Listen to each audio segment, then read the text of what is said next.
මෙතන ඉන්න සහ වදහිංසනට ලක් වූ අයගෙන් බහුතරයක් ජනතා විමුක්ති පෙරමුණේ සමාජිකයෝ හැටියට ඒ කාලේ පැහැරගෙන ගෙනිහිල්ලා වදහිංසනට ලක් කරලා මොන හේතුවකට හරි නිදහස් වෙලා ආපු අය.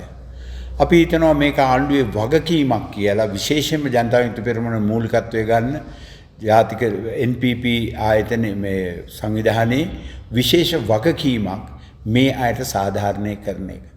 මොකද මේ අය ඒ කාලේ වදහිංසාවට ලක්වීම නිසා උන්ගේ පවුල් වලට උන්ගේ දරුවන්ට විවිධ හිරිහැරකම් වලට මුහුණ දෙන්න සිද්ධ වුණා. ඒ විතරක් නෙමෙයි.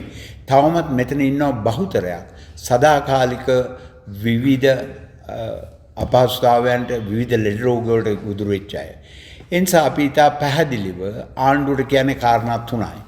එකක් තමයි මෙම කාල සීමාවේ වදහිංසාවට ලක් වෙච්ච අයගේ නිල ලැයිස්තුවක් සෑදීම සඳහා ආණ්ඩුව ප්‍රමුඛ ස්ථානය ගත යුතුයි. ආණ්ඩුවේ තියෙන යම් යම් ආයතන භාවිතා කරලා හරි එහෙම නිල ලැයිස්තුවක් හැදීම පළවෙනි අරමුණ. දෙවෙනි එක තමයි හානිපූර්ණය. මේ අයගේ සමහර අයගේ ගෙවල් ගිනි තියලා තියෙනවා. සමහර අයට විවිධ වදහිංසාපත් කරලා උන් සදාකාලික ආබාධිතයන් බවට පත් කරලා තියෙනවා. ඒ වදහිංසාවට ලක්වීම නිසා ඔවුන්ගේ දෙමව්පියන් සමහර අය හිත වේදනාවෙන් මිය ගිහිල්ලා තියෙනවා. ඒතර මේ සියල්ල සලකලා බලලා ආණ්ඩුවේ වගකීමක් තියෙනවා මේ අයට සාධාරණ වන්දියක් ගෙවන්න.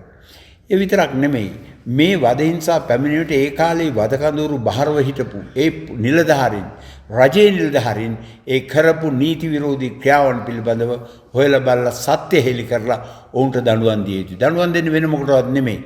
වෙන කිසිම රාජ්‍ය සේවකයෙක් විශේෂයෙන්ම පොලිසිය හමුදාවේ සහ ත්‍රිවිධ හමුදාවේ අය එවැනි වූ ඉදිරියේදී කාරණාවලට මැදහත් නොවීම සඳහා අධෛර්ය කිරීමේ කාරණේ කළ යුතු තියෙනවා.